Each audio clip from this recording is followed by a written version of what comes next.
একটানা আড়াই দশকের দীর্ঘ বঞ্চনা, অবহেলা আর অবদমনের বিরুদ্ধে অবশেষে বিস্ফোরিত হল ক্ষোভ। রাজপথে নামার চূড়ান্ত সিদ্ধান্ত নিয়েছেন এসপিও জওয়ানদের পরিবারের মা বোনেরা।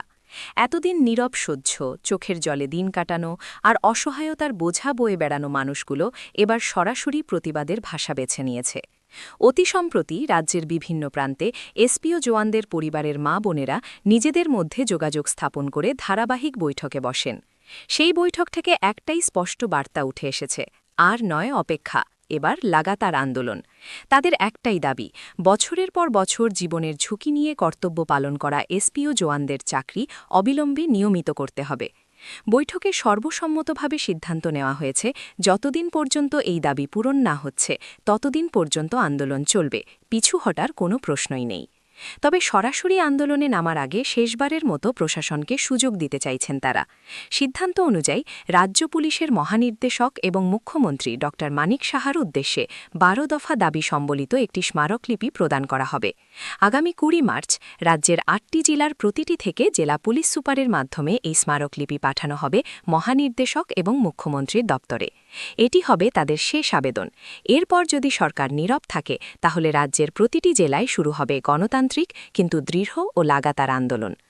আজ রাজ্যের বিভিন্ন জেলায় এসপিও পরিবারের মা বোনেরা একত্রিত হয়ে বৈঠক করেন এবং এক প্রতিনিধি দল স্পষ্ট ভাষায় জানিয়ে দেয়, ২৫ বছর ধরে জীবনের ঝুঁকি নিয়ে দায়িত্ব পালন করার পরও আজও কোনো চাকরির নিশ্চয়তা নেই এসপিও জওয়ানদের। নেই স্থায়ী পদ, নেই ন্যায্য বেতন কাঠামো, নেই কোনো সামাজিক সুরক্ষা।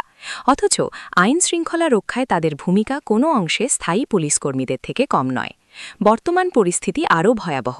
মাসে মাত্র ১২,০০০ টাকায় যখন বাজারে লাগামহীন মূল্যবৃদ্ধি, তখন একটি পরিবার চালানো কার্যতর অসম্ভব হয়ে দাঁড়িয়েছে। নেই ডিএ, নেই মেডিকেল অ্যালাউন্স, নেই ইন্স্যুরেন্স। চাকরির শেষে কোনো অবসর সুবিধাও নেই, খালি হাতেই ফিরতে হয় বাড়ি।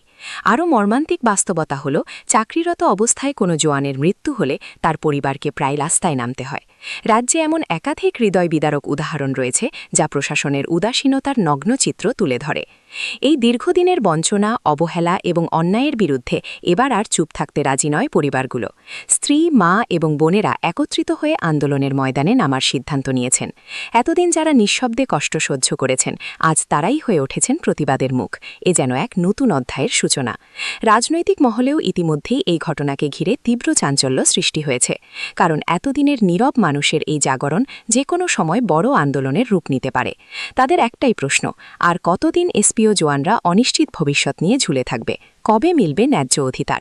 এবার তার চূড়ান্ত সমাধান চাই, এটাই তাদের হুঁশিয়ারি। এদিকে এই কর্মসূচির খবর ছড়িয়ে পড়তেই রাজ্যের অন্যান্য অনিয়মিত কর্মচারীদের সংগঠনগুলিও নড়ে চড়ে বসেছে। একাধিক সংগঠন ইতিমধ্যেই ঐক্যবদ্ধ আন্দোলনের পরিকল্পনা নিয়ে আলোচনা শুরু করেছে। যদি এই ঐক্য গড়ে ওঠে, তবে তা রাজ্যের রাজনীতিতে বড়সড় প্রভাব ফেলতে পারে। বিশেষ করে আসন্ন এডিসি নির্বাচনের প্রাক্কালে এই ইস্যু শাসক দল বিজেপির জন্য বড় মাথা ব্যথার কারণ হয়ে দাঁড়াতে পারে বলে মনে করছেন রাজনৈতিক বিশ্লেষকরা। কারণ দীর্ঘদিনের জমে থাকা ক্ষোভ যদি রাস্তায় বিস্ফোরিত হয়, তবে তার অভিঘাত রাজনীতির ময়দানে কতটা গভীর হবে তা এখনই আঁচ করা যাচ্ছে। সব মিলিয়ে পরিস্থিতি স্পষ্ট।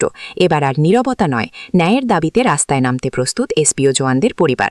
এখন দেখা সরকার এই শেষ সতর্কবার্তাকে কতটা গুরুত্ব দেয়, নাকি আরও বড় আন্দোলনের মুখোমুখি হতে হয় তাদের।